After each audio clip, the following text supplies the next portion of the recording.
할렐루야.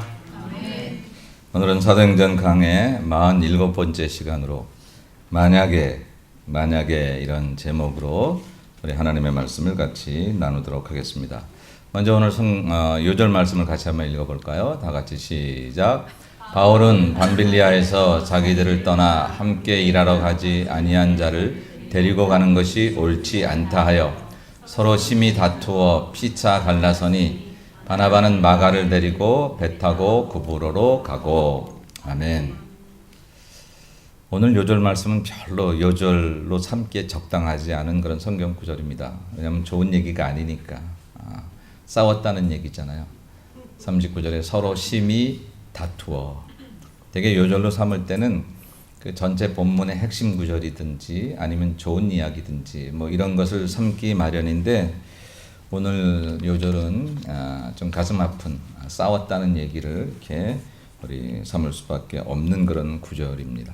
사도행전 강해를 계속 해내가면서 오늘 47번째 시간에 우리가 이런 본문을 만나게 된 것은 또 이 본문을 통해서 주시는 교훈이 있기 때문에 주신 것이니까 별로 요절로 삼기에 적당하진 않지만 그래도 우리가 요절 말씀으로 삼고 오늘 말씀을 같이 나누도록 하겠습니다.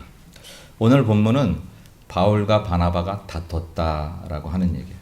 바울과 바나바가 다퉜다. 근데 이 사람들이 누굽니까? 초대교회의 리더들이죠. 리더 중에서도 진짜 확실한 리더들. 모든 초대교회 교우들이 예수님 말고는 가장 먼저 흠모하고 사랑하고 본받고 존경하는 그런 쳐다봐야 하는 그런 리더들임에 틀림이 없습니다. 특별히 이방 선교에 있어서는 절대적인 두 사람입니다. 그런데 그 두 사람이 싸웠다고 하는 거예요. 그럴 수도 있나? 제가 만약에 우리 안 목사님하고 오 목사님하고 셋이서 한번 붙으면 여러분들이 아니 목사님들이 왜 저러셔? 그럴 거 아닙니까? 그죠? 제가 제일 약할 것 같은데.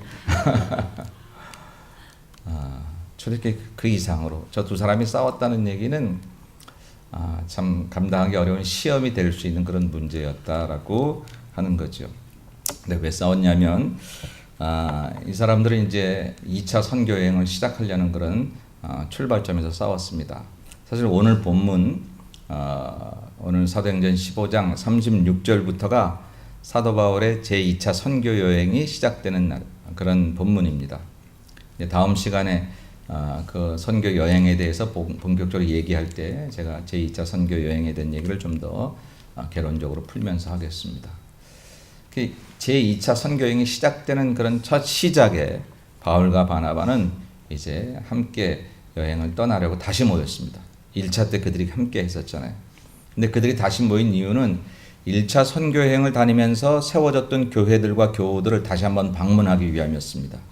그들이 어려운 시대에 잘 믿음을 가지고 있나, 뿌려놨는데 잘 자랐는지 가서 한번 격려하고 위로하고 돌아보기 위함이었습니다. 그러니까 당연히 1차 때 함께 했던 두 사람이 모이게 되었죠.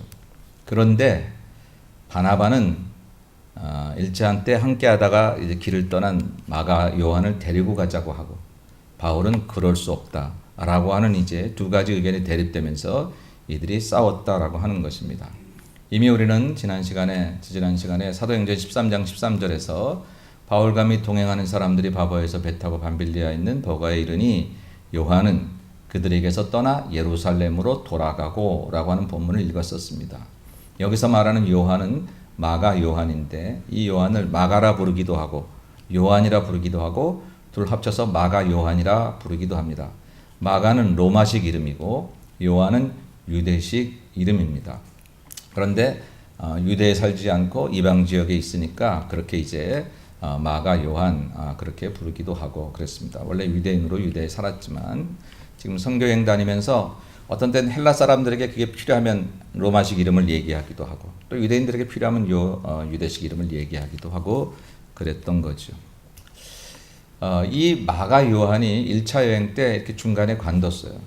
근데 그냥 하다가 못했네 이런 정도가 아니라 사실은 선교여행의 절대적인 치명타를 일으킬 수 있는 일이었습니다. 왜냐하면 이 마가 요한이 차지하고 있는 그 위치가 요즘 말로 말하면 전체 선교팀 선교단의 총무 같은 역할을 하는 사람이었기 때문에 그래요. 바울과 바나바는 영적인 지도자들입니다. 리더들이고 마가 요한이 그 모든 계획과 그 모든 준비 과정을 다 이렇게 준비했던 그런 사람인데 이 사람이 갑자기 중간에 하차하는 거예요. 그럼 그 선교 여행에 얼마나 큰 차질이 있겠습니까? 그 기억이 바울에게는 굉장히 아픈 기억으로 남아 있는 것입니다.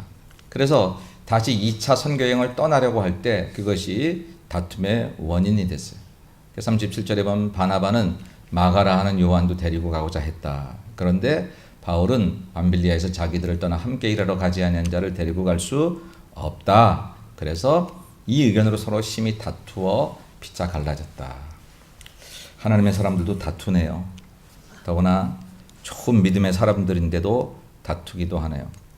물론 사리사욕을 가지고 싸우자고 덤벼든 것은 아니었습니다. 선한 일을 계획하고 아름다운 일들을 계획한 것이었습니다.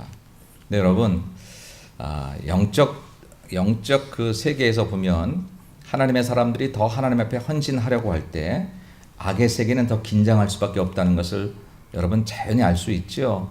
그래서 우리는 뭐 이렇게 좋은 일을 하고 믿음의 선한 일을 하려고 하면 하나님이 축복하사 아무 어려움도 없겠다라고 생각하고 싶지만 사단 마귀는 점점점 하나님의 곁으로 다가가는 믿음의 사람들을 그냥 놔둘 수 없어서 틈만 남은 공격을 하려고 한다는 사실.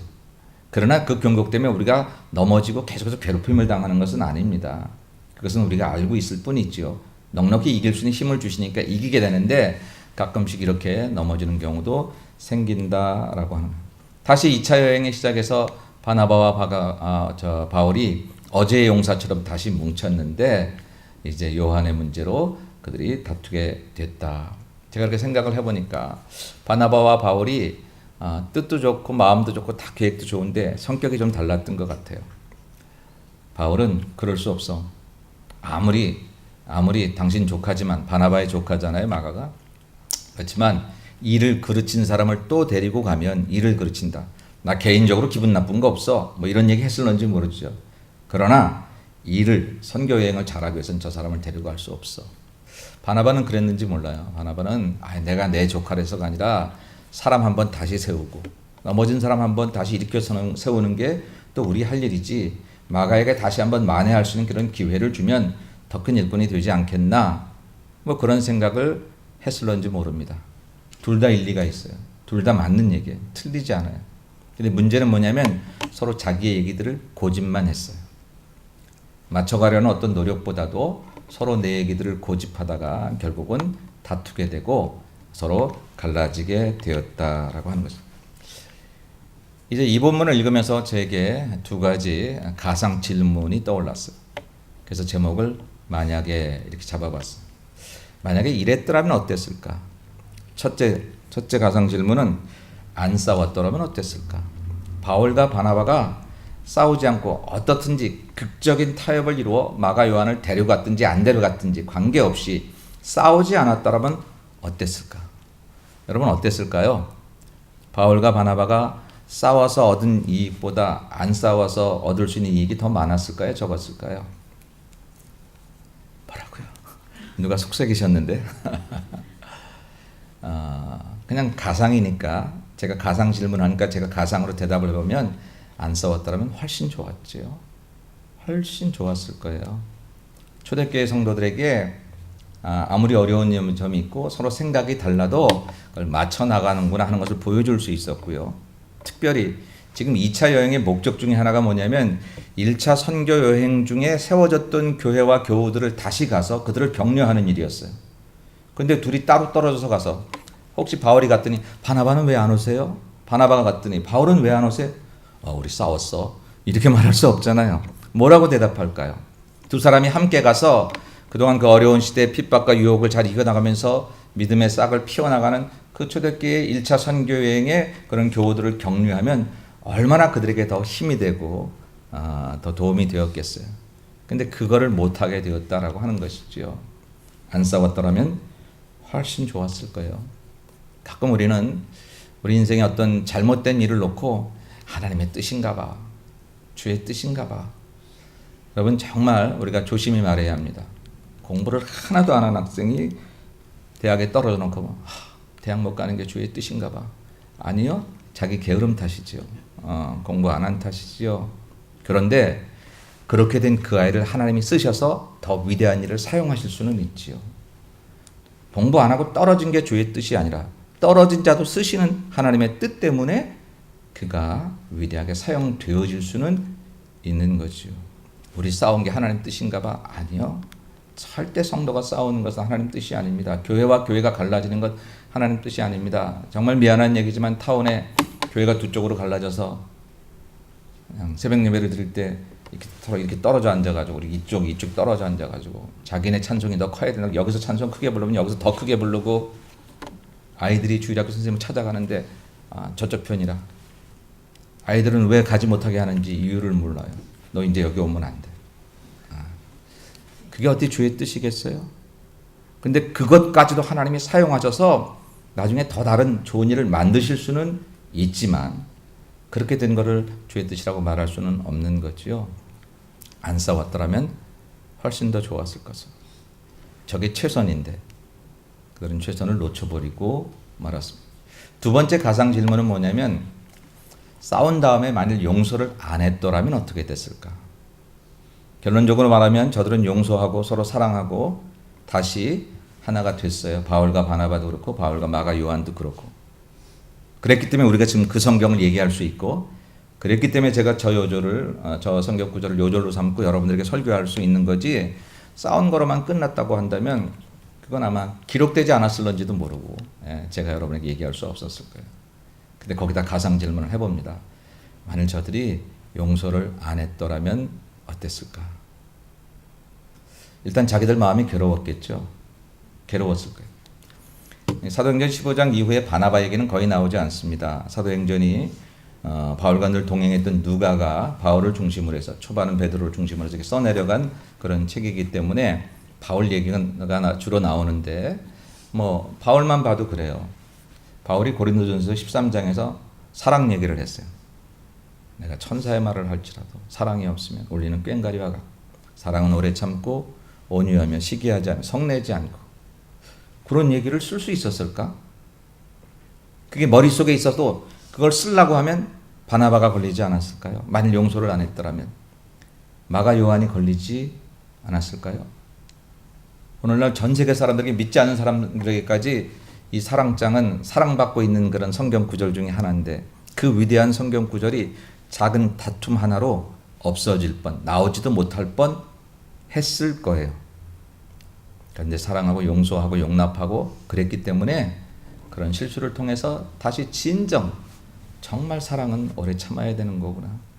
성내지 아니해야 되는구나 하는 이야기들을 그는 진솔하게 할 수가 있었다라고 하는 것입니다. 용서를 안 했더라면 큰일 날 뻔했어요. 여러분 마가 요한은 누구냐면요. 마가복음을 기록한 사람이에요. 마가복음을 기록한 마가가 마가 요한입니다. 이 사람은 레위 족속 중에 그래도 부유한 집안에서 태어났어요. 그런데 복음서에 마가복음에 어떤 얘기가 나오냐면 예수님 고난 받을 때 따라가다가 그냥 아침나절에 이렇게 혼이불 같은 걸 뜯고 따라가다가 자기도 잡을 펴질 줄 알고 그 옷을 다 혼이불을 다 벗어버리고 알몸으로 도망갔다. 그런 얘기가 성경의 마가복음에 기록이 돼요. 그 사람입니다. 고난을 당하면 쉽게 좀 포기했던 사람이에요. 마음은 있었는데 예수 한번 잘 믿어봐야지 그랬는데 조금 어려우면 쉽게 포기하기를 잘했던 사람. 선교여행을 따라가겠다는 그 마음이 처음부터 나빴겠어요? 정말 좋은 마음 가지고 어떤 어려움이 있어도 내가 가야지 그랬는데 한참 가다가 뭐 혹자는 이제 병에 걸렸다 이렇게 해석하기도 하고 그러지만 그 어려운 선교 여행길을 동참할 수 없어서 중간에 돌아오게 된 그런 연약한 사람이에요. 만일 바울이 용서하지 않고 바나바가 서로 바울과 갈라졌다고 한다면 이 마가는 그 수준에서 머물렀을 텐데 마가가요. 베드로전서 5장에 보니까 저는 내 아들이라 그랬어요. 사도 바울이 디모데를 내 아들이라 고백한 것처럼 베드로가 마가를 내 아들이라고 말한 것은 혈연 관계를 얘기하는 게 아니라 영적인 영으로 내가 낳은 아들이라니까 성장했어요. 그리고 복음서를 썼어요. 마가복음서를 베드로를 통해서 들은 이야기들과 자기가 경험한 이야기들을 통해서 이렇게 성장할 수 있었던 것은 처음부터 그랬던 게 아니었다는 거죠. 누군가의 용서가, 용납이, 사랑함이, 실수하고 넘어졌던 이 사람, 나도 알지요.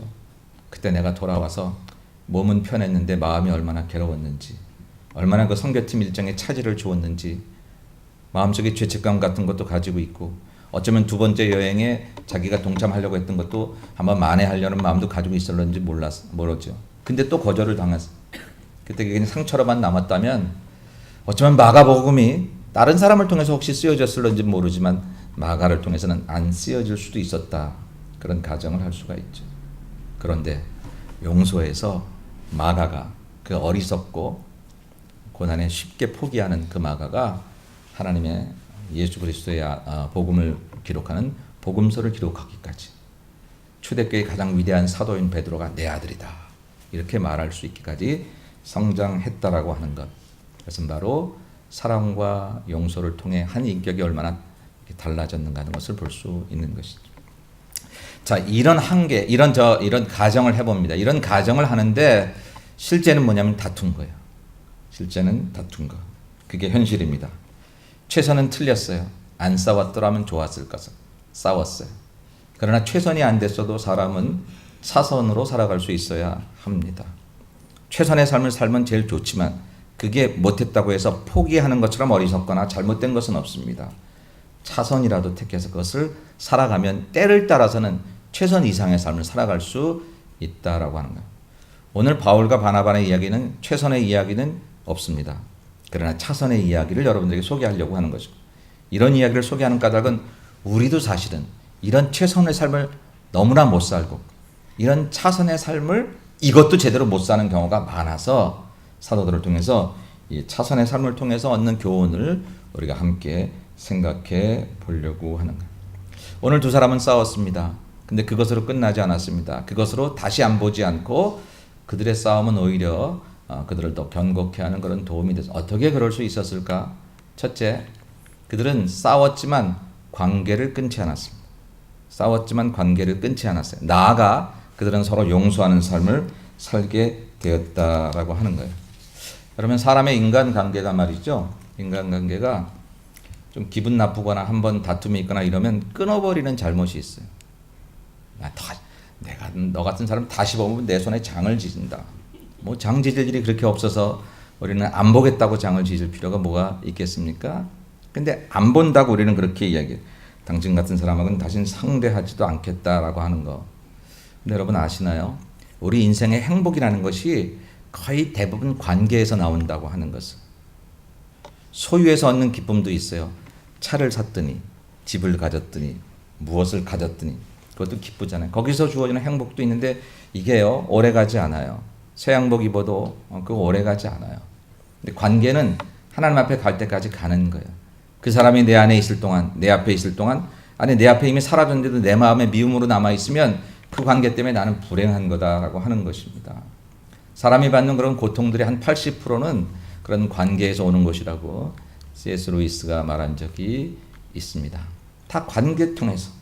내 옆에 있는 사람이 행복해야 내가 행복하다는 진리를 우리가 너무 잊고 사는 것 같아요. 여러분, 내가 행복해지기 위해서 옆에 있는 사람을 누르거나 이기거나 해야 될 것 같지요? 그렇지 않습니다. 한국에서 예전에 많이 불렀던 깊은 산 오솔길역 자그마한 연못에, 그런 노래 아시나요? 자그마한 연못에 붕어 두 마리가 살았다는 거예요. 근데 어느 날 붕어 두 마리가 싸웠어요. 막 싸워가지고 한 마리가 한 마리를 이겼어요. 한 마리는 거기서 져서 썩어져 갔어요. 이긴 붕어가 승리한 줄 알았는데 썩은 붕어가 물을 흐리게 만들었어요. 물이 점점 썩어져 가고 이겼던 그 붕어도 거기서 죽고 말았어요. 더 이상 그 연못에는 아무도 살지 않았다. 작은 연못이라는 김민기라는 사람이 지은 그런 노랫말, 한참 데모할 때도 부르고 뭐 젊은이들이 많이 불렀지만 우리들의 삶에 너를 이기면 내가 사는 것 같지만 절대 인생은 그렇지 않아요. 너를 세워야 내가 행복하고 너가 잘 돼야 내가 행복한 거예요. 교회는 말할 것도 없죠. 김 집사를 이겨야 박 집사가 행복합니까? 이 장로를 이겨야 김 장로가 행복합니까? 그렇지 않거든요. 서로를 세워야 교회라는 이 작은 연못이 서로 맑은 연못 속에 살아가지, 누구 하나를 내가 말로 행함으로 어떤 것으로 이겼다고 하면 이긴 것 같지만 사단이 좋아하는 것들이 드디어 교회에서 판을 치고 공간을 열어주는 거예요. 관계를 끊지 않았어요. 이 사람들이 끊을 만든, 다시는 내가 바울을 보지 않으리라, 바나바를 보지 않으리라 그랬는데 그러지 않았다는 거예요. 그러지 않았던 그 이야기들을 성경은 여러 곳에서 얘기합니다. 먼저 빌레몬서 1장 24절에 보니까 또한 나의 동역자 마가 이렇게 표현합니다.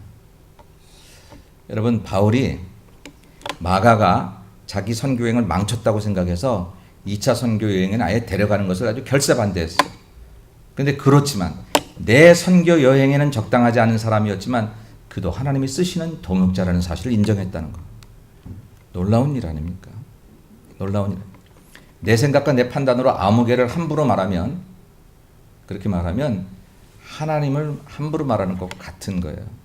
왜냐하면 그를 하나님이 쓰시니까. 그를 하나님이 쓰는데, 여기 어떤 미술 그림이 있다고 칩시다. 뭘 이따위로 그렸냐, 난 발로 그려도 이거보다 잘 그리겠다. 그러면 그림을 욕한 겁니까? 그림 그린 사람을 욕한 겁니까? 그림 그린 사람을 욕한 거죠. 화가를 욕한 거예요. 너를 욕하면 너를 욕한 게 아니라 너를 지으신 하나님을 욕한 거지요. 바울이 그런 점에서 내 선교 여행에는 적당치 않지만, 그래서 그런 1차원에서는 그를 막았지만, 그러나 관계에 있어서는 그를 동역자로 여겼다는 사실이 얼마나 귀한 일인가요? 교회 안에 분열이 있어서 서로가 싸우다 보면 좋아할 것은 사단, 세상뿐이 없어요. 잘한다. 사단은 박수치고 세상은 교회를 비난하는 일에 더욱더 열을 올리지요. 그거 봐라. 저것들 하나님 믿는다고 지들끼리만 그러더니 싸우기도 잘한다. 그렇게 하는 것이다라고 하는 거죠. 여러분, 우리 중에 누구든지 사람이 다 같지 않아서 다른 사람에 대해서 다른 생각을 가질 수 있어요. 그건 뭐 어쩔 수, 성격이 다르고 살아온 바가 다르고 생각하는 게 다른데요. 여러분, 개하고 고양이고 서로 이렇게 원수라 그러잖아요. 원수처럼 으르렁대고 그러잖아요. 왜 그러죠? 개는 반갑다고 꼬리를 세우면 고양이는 그게 공격한다는 표시로 알고 있고, 고양이가 반갑다고 꼬리를 내리면 개는 그게 자기를 공격한다는 사인으로 알고 있는 거예요. 서로 다른 거예요. 다른 거를 서로 이해하지 못하니까 반갑다고 달려들어 공격한다고 생각하고, 교회 안에 개나 고양이가 있었어야 되겠습니까? 서로 사인이 다른 것, 이제 우리가 성숙하게 이해하고 받아들일 수 있어야 하겠지요.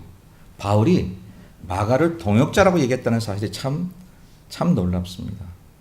기적은 뭐 없든 안 되든 사업이 잘 되는 것도 기적이지만 내 마음 안에 어쩌면 원수처럼 여겨도 될 만한 그 사람을 나의 동역자라고 말할 수 있다는 사실은 참 놀라운 기적이 아닐 수가 없습니다. 예수를 믿고 살아간다고 하는 것, 사랑하는 여러분, 저와 여러분들이 교회에 오셔서 이렇게 예수 믿고 살아가는 삶은 무엇을 위한 걸까요?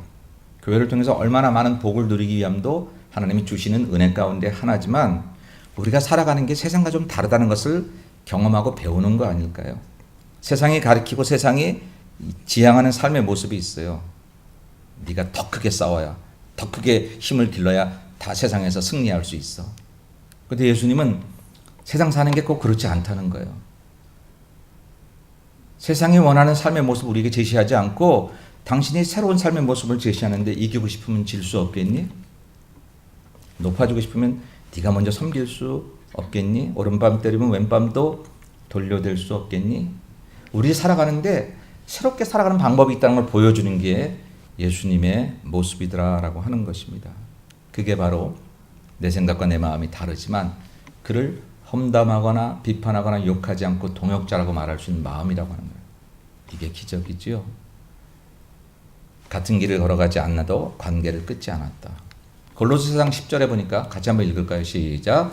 나와 함께 갇힌 아리스다고와 바나바와의 생질 마가와 이 마가에 대하여 너희가 명을 받았음에 그가 이르거든 영접하라. 아멘.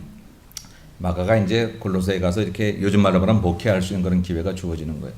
근데 바울이 추천서를 쓰는 겁니다. 마가가 이르거든 환영해줘라. 정말 좋은 사람이다. 여러분, 갈라졌을 때 마음을 한번 생각해서 저 정도 저 정도의 수준으로 생각을 하면 야 마가가 오거든 절대 받지 마라. 큰일 난다. 그거 뭐 일만 생기면 안 되는 사람이다. 니들 모르지? 그럴 수 있잖아요. 그럴 수. 목회자 청빙할 때 얼마나 많은 그냥 유언비어들이 나돌고 뭐 별 얘기들이 막 나돌아요. 그럴 수 있어요. 그러고 나면 좀 속이 시원할까 생각될 수 있는 그런 상황일 텐데 바울은 그게 아니었어요. 환영해줘라. 이 마가 바나바의 생질이라고 소개하면서 바나바의 관계도 자기가 좋다는 것을 강조하면서 그를 영접하라 그렇게. 얼마나 좋은 관계일까요? 누가 행복할까요? 물론 마가도 행복하겠지만 바울이 행복하지 않겠습니까? 저런 마음을 가질 수 있다는 사실이. 디모데후서 4장 11절에 보니까 이렇게 같이 한번 읽읍시다. 시작. 누가만 나와 함께 있느니라. 내가 올 때에 마가를 데리고 오라. 그가 나의 일에 유익하니라. 아멘. 디모데후서는 바울이 쓴 거의 마지막 서신이라고 생각합니다. 거의 하나님의 부름받기 이제 직전에 쓰여진 그런 서신이라고 보는데 거기에 누가가 나와 함께 있다. 이 사도행전을 기록하고 누가복음을 기록한 누가가 마지막 바울의 동반자가 됐어요. 특별히 누가는 의사니까 바울의 주치의 노릇도 하면서 재력이 있어서 바울의 선교 여행을 많이 서포트하고 그리고 그를 돌보기도 했습니다. 근데 누가가 있다는 얘기를 하면서 네가 올 때에 마가를 데리고 오라 라고 디모데에게 이야기를 하고 있는 거예요. 마가를 그가 나의 일에 유익하다라고 하는 것입니다. 바나바하고 싸울 정도로 격렬하게 그런 아픔이 있었지만 그 아픔으로 미움으로 바울의 마음에는 마가가 기록되지 않았다는 것 얼마나 귀한 거지요. 여러분 성도들도 싸울 수 있습니다. 싸우지 않았으면 좋겠는데 지금 우리 교우들이 그랬다는 게 아니라 참 많은 사람들이 그렇더라고요. 그런데 정말 중요한 것은 첫째는 안 싸우는 게 중요하지만 두 번째 중요한 것은 싸웠다면 그 다음 스텝을 잘 밟으셔야 돼요. 영적 스텝을 잘 밟으셔야 합니다. 사고 나면 우리 교통사고 나면 그 다음에 물리치료 가서 받고 다 그 다음 스텝을 밟잖아요. 근데 영적인 스텝을 안 밟으려고 해요. 기분에 따라 감정에 따라 나를 그냥 감추거나 숨기거나 내 마음대로 하는 것을 옳다고 생각해서 주장하기 위해서 잘못된 길을 계속 가는 경우가 있어요. 그러시면 안 되는 거죠. 오늘 바울처럼 마음의 미움의 이름들을 지워내야 합니다. 다 떨궈내야 되죠. 싸웠지만 잘한 거 아니었지만 그럼에도 불구하고 관계를 깨트리지 않았다라고 하는 거. 혹시 교우들 간에 다툼이 있으면 그것 때문에 안 보려고 하거나 내 다툼을 정당하기 위해서 이리저리 편을 만들거나 하는 것은 온당치 않다라고 하는 것입니다. 그러면 하나님의 역사가 중단돼요. 사단은 기뻐해요. 우리가 예수 믿는 게 하나님 즐거움을 드리려고 하는 건데 예수를 믿는다면서 엉뚱한 길을 걸어가고 있는 것이라고 하면 이건 아니잖아요. 두 번째, 이들의 다툼에서 배울 수 있는 교훈은 뭐냐면요. 싸웠지만 하나님의 일을 중단하지는 않았다는 거예요. 싸웠지만 하나님의 일을 중단하지 않았어요. 가끔씩 이렇게 교회에서 이렇게 보다 보면 기분 나빠. 아무 개 때문에 기분 나빠. 에이, 나 이거 안 해. 하려고 했던 거 안 해. 이번에 좀 봉사 좀 하려고 했더니 누가 나를 시비 거네. 안 해. 그리고 다 때렸지. 그게 아니라는 거예요. 바울과 바나바도 그럴 수 있었을 것입니다. 우리가 같이 가야 저들에게 도움될 텐데 이것 때문에 못 가면 간두자. 에이, 때려치자. 사소고생하는 건데 뭐 그럴 수도 있잖아요. 근데 그러지 않았다는 거예요. 저들의 행보를 한번 읽어보실까요? 39절부터 시작.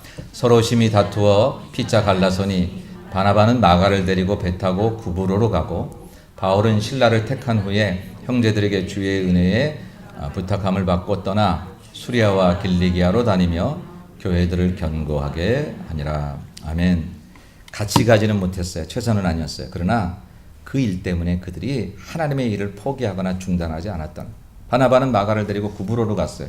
구브로는 원래 바나바의 고향이에요. 고향 가서 쉬려고 간 게 아니라 거기가 첫 번째로 선교 여행지였어요. 거기 가서 바나바는 계속해서 사역하고 나중에 로마 밀라노의 감독이 되었다고 하는 그런 이제 이야기들이 있습니다. 바울은 마가 대신 실라를 택했어요. 신라를 택했습니다. 좋은 파트너를 또 하나님이 주셨어요. 그래서 신라를 택한 후에 그와 더불어서 계속해서 수리아와 길리기아로 다니며 교회들을 견고하게 하니라. 적어도 바울과 바나바가 심히 다투었다라고 표현된 그때의 사람의 감정으로만 얘기하면 둘 다 그냥 포기했어야 당연할런지도 모릅니다. 우리가 그런 우를 범할 때가 많거든요. 특별히 한국 사람들은 기분이 안 맞춰주면 참 이렇게 아예 하려고 그랬는데 정말 기분 잡쳤네 뭐 이렇게 얘기하기도 하고. 예. 또 기분이 좋으면 오늘 기분이다 한턱 쏠게 뭐 이러죠. 오늘 저녁에 그런 분이 생기시기를 축원합니다. 기다려봐야지. 그런 건 좋은데요. 기분 나빠서 이게 좋은 일인 줄 알지만 못하겠어. 기분 나빠서 그래 네가 하는 말이 맞긴 맞네. 근데 너 나 기분 상하게 했기 때문에 나 그거 못 따라주겠어. 이것처럼 어리석. 이건 사단이 좋아하는 우리들의 모습입니다. 사단이 우리들을 완전히 끊어버리질 못하니까 우리가 그래도 신앙의 그 질긴 면들이 있어 끊어버리지 못하니까 자꾸 이런 걸로 우리를 병들게 합니다. 병들게 해요. 근데 이 사람들은 기분도 나빴고 기운도 빠졌고 뭐 그랬겠지만 곧바로 하나님의 일을 중단하지 않았다라고 하는 것이죠. 얼마나 귀한 일인지 모릅니다.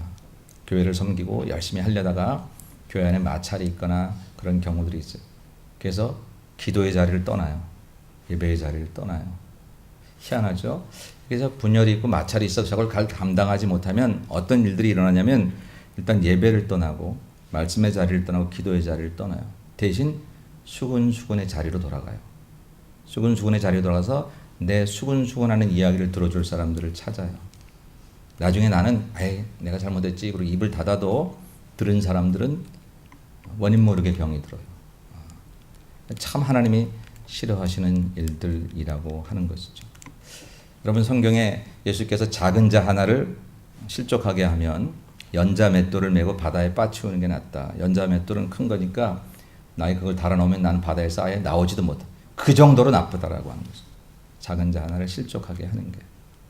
그러니까 이 바울과 바나바가 싸운 건 잘한 건 아니지만 하나님의 일을 중단하지 않고 서로를 험담하지 않고 각자 자기의 길을 가면서 그러면서 그 관계를 회복했다고 하는 거. 용서로.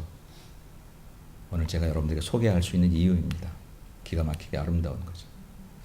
우리는 사도신경을 고백합니다. 사도신경은 뭐냐면 우리가 믿는 고백입니다. 전능하사 천지를 만드신 하나님 아버지를 내가 믿사오니. 새로운 사도신경 보면 나는 믿습니다. 그리고 쭉 이렇게 하나님을 믿습니다. 예수님을 믿습니다. 성령님을 믿습니다. 그리고 뭘 믿어요? 거룩한 공회. 거룩한 공회는 교회를 말합니다. 교회를 믿습니다. 그 다음에 성도가 서로 교통하는 것을 믿습니다. 새로운 사도신경 번역에는 성도가 서로 교통하는 것을 성도의 교제라고 번역을 해놨어요. 그러니까 성도가 서로 교제하고 사랑하는 일은 그냥 마음 맞는 사람들끼리 모여서 짝짝꿍 마음 맞지 않으면 그냥 내버려두고 이런 게 아니라 우리의 믿음의 내용이라는 거예요. 성도는 어떻게 서로 달라도 어떻게 서로 안 맞아도 서로 교제하고 사랑해야 하는 것이라는 거예요. 그게 우리의 사명이라는 거예요. 세상 같으면 난 저런 사람 쳐다보지도 내 생전에 이게 세상이면 저런 사람 난 만나고 살 일이 없어. 혹시 그런 생각이 든다고 할지라도 내가 성도라면 성도는 그런 사람들도 마음 주고 생각을 나누고 다르지만 함께 주님을 바라보고 그럴 수 있어야 한다. 그것을 믿겠다고 고백하는 게 우리가 매주일마다 고백하는 사도신경이에요. 저 사도신경을 그렇게 고백하고 나서 돌아서면 누구를 미워하고 누구를 험담하고라고 한다면 우리는 우리가 뭘 믿고 있는지도 모르는 몸만 왔다 갔다 해서 나는 예수 믿고 천국 간다고 생각을 하고 있지만 실제와 다를 수 있습니다. 여러분 제가 작년 가을 겨울서부터 이런 얘기를 참 많이 했어요. 뭐가 진짜입니까? 내가 예수 믿는 사람 크리스천이라고 생각하는 게 진짜입니까? 그렇게 살아가지 못하는 모습이 진짜입니까? 어떤 이는 나는 예수 믿는 사람이에요. 크리스천이라고 말하는 것과 그 사람의 삶의 모습이 같아요. 두말할 것도 없이 크리스천이에요. 어떤 이는 나는 예수 믿어요. 나 우리 기독교 집안에서 모태신앙으로 태어났어요. 나 교회 안 빠진 적 없어요. 라고 말하는데 살아가는 삶의 모습에서는 예수 향기가 없어. 그 입은 쓴물을 쏟아내고 그 모든 삶은 주님 향기가 안 나타나. 그럼 뭐가 진짜예요? 이 사람이 생각하고 있는 그게 진짜일까요? 살고 있는 게 진짜일까요? 살고 있는 게 진짜예요. 정말 죄송한 얘기지만 살고 있는 게 진짜예요. 내가 예수 믿는 사람 내가 크리스천이라고 말하는 게 그게 진짜가 아니라 저 다툼의 현장에서 사랑과 용서를 가지고 회복하고 하나님 오늘 또 넘어졌네요. 그래도 주님 바라보고 다시 일어서기 원해요. 도와주세요. 상처를 받았어도 주께서 위로해 주시고 혹시 나로 인해 저 사람이 상처를 받았거든 하나님 보다듬어 주세요. 그렇게 사는 사람, 이게 진짜 크리스찬이더라.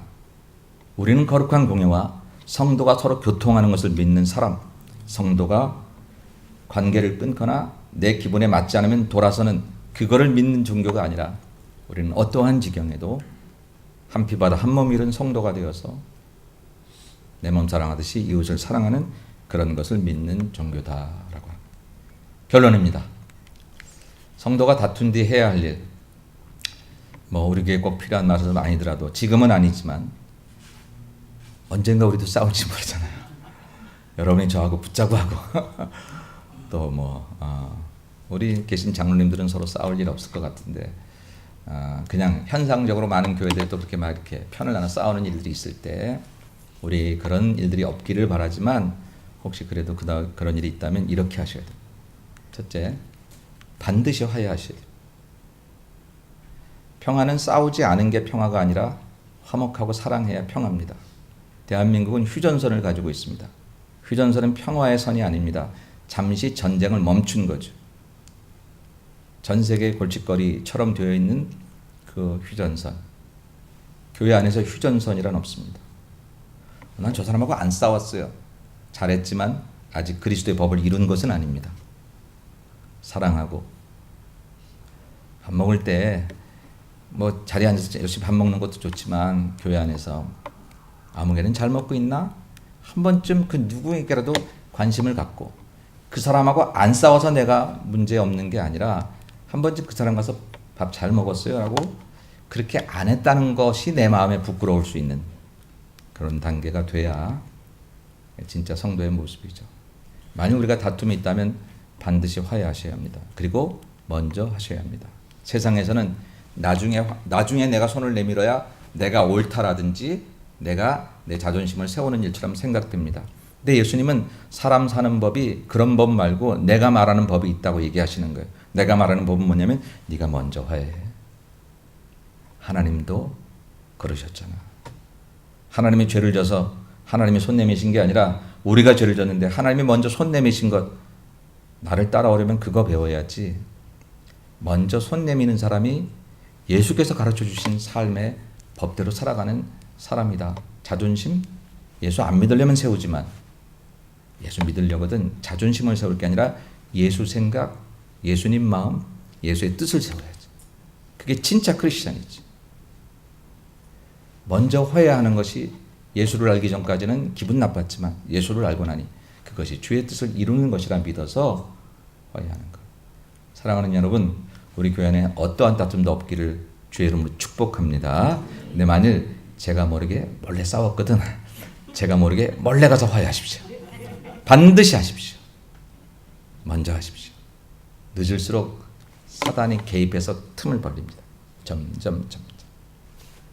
한국교회가 그런 아픔이 많습니다. 그래서 복음 가지고 싸운 것도 아니고 남북통일 가지고 싸운 것도 아닌데 기분 나빠서 벌어졌던 그 작은 틈이 교회를 가르고 하나님의 역사를 가로막는 일들이 많았다라고. 두 번째는요, 다른 사람에게 옮기지 마십시오. 지금 내 이 아픔이나 내 상황이나 이런 것들을 누군가는 내 것을 정당하게 얘기하려니까 자꾸 옮기고 싶어져요. 그러니까 사단이 그렇게 자꾸 우리 마음을 흔드는 거예요. 네 말이 맞아, 네가 맞아. 자꾸 옮기고 싶어. 여러분, 다투는 거 잘못했지만 그 다음에 또 다른 잘못을 범하지 않기 위해서는 옮기지 마셔야 돼요. 대신 하나님 앞에 가지고 나오셔야 돼요. 속상하면 가슴 치고. 화병 걸릴 것 같죠? 아니요. 그냥 참으면 화병 걸리지만 하나님 앞에 나오면 하나님이 위로해 주시고 그 다음에 하나님이 사실은 아니, 너도 잘못 있어. 몰랐는데, 난 잘한 줄 알았는데 아버지 앞에 서고 보니까 나도 잘못이 있어. 그리고서 나를 다시 회복하면 그게 기가 막히게 사는 법이라고 하는 것입니다. 여러분, 다른 사람에게 이 상황들을 이렇게 옮기면서 수근수근하는 것을 로마서에서는 사형에 해당하는 죄와 같다라고 이야기하고 있습니다. 사실 내가 어떤 문제가 생기면 저 같아도 아무개가 말이야 그러면서 누구 붙잡고 얘기하고 싶어지더라고요. 그런 유혹이 있어요. 근데 여러분, 그렇게 사는 것은 자연인으로 사는 거고 크리스천으로 사는 것은 그럴 때 내 입을 닫고 하나님과 나만이 아는 생각으로 아버지 앞에 나오는 것. 그래서 세 번째, 성령님의 도움을 구하시는 겁니다. 기도의 자리에 서는 것입니다. 희한하게 문제가 생길수록 저 귀한 자리를 떠날 때가 많거든요. 근데 그 자리에 가서 여러분 속마음을 다 얘기하세요. 하나님, 그럴 수가 있어요 도대체? 여러분 다윗의 시편을 읽어보시면 아시죠? 다윗은 여기서 제가 이렇게 입에 담기도 좀 어려울 정도 얘기까지, 하나님 저 원수를 그냥 내버려 두십니까? 찢어 죽이셔야 되지 않습니까? 그렇게까지 얘기했어요. 도대체 우린 그래도 그런 험한 소리는 안 하는데. 근데 다윗이 그렇게 하나님 앞에 고백하다가 나중에는 나도 죄인인데 하나님 사랑하고 용납하게 해달라고 그렇게 가더라고요. 다윗이 이 사람 저 사람, 사울이 자기를 죽이려 할 때 얼마나 억울하고, 자기는 사울을 위해서 몸 바쳐서 그냥 다 그랬는데 얼마나 억울해요. 근데 이 사람 저 사람 찾아다니지 않았어. 결국 하나님이 일 처리하시더라고. 성령님의 도움을 구하셔야 됩니다. 내 마음 괴로울 때 나 하나의 기분을 풀기 위해서 교회를 어지럽게 하거나 성도들을 실족하게 하면 정말 하나님 앞에 뵐 면목이 없지요. 그리고 크리스천으로 산다는 것은 어느 날 잠깐 내가 예수 믿는 감정이 북받쳐서 구원받은 성도가 되는 게 아니라 주님 앞에 서는 날까지 The way of salvation, 구원의 길을 가는 거예요. 어제 잘 갔다고 오늘 덤으로 가는 거 아니에요. 오늘도 그 길을 계속 가야 하는 거죠. 끊임없이. 시험이 들수록 교회 가깝게 하셔야 되고, 어려움에 빠질수록 기도의 자리에 서셔야 합니다. 어떻든 일부러도 하셔야 돼요. 여러분 졸 때도, 예배 시간에 졸 때도 이렇게 졸지 말고 이렇게 졸라 그러잖아요. 옛날 부흥사 목사님. 이건 그냥 아멘 하보다 저 사람 은혜 많이 받나 보다 이렇게 뒤에서 그렇게 하니까. 부흥 목사님들이 늘 그랬는데 시험에 떨어져도 여러분 교회로 떨어져야지 밖으로 떨어지시면 안 됩니다. 자, 오늘은 미리 앞으로 있을지도 모르는 그런 문제들을 생각하면서, 그러나 뭐 강의 시간에 나왔기 때문에 이 말씀을 드렸습니다. 안 싸우고 살 수 있으면 제일 좋겠습니다. 근데 사람이 안 싸우지 못해. 부부간에도 싸우죠. 뭐 싸우려고 결혼한 거 아닌데 뭐 신혼여행 첫날부터 싸우는 게 우리들의 모습이기도 하니까, 목사와 성도가 서로 사랑하자고 만났는데 목사는 성도를 견제하고 성도는 목사를 뭐 그러지 얼마나 많아요. 우리 그러지 않고 정말 좋은 교회, 그리고 좋은 크리스찬이 되려고 하면 안 싸우면 좋겠지만 혹시 싸웠어, 다퉜어도 반드시 저렇게 스텝을 밟으셔야 합니다.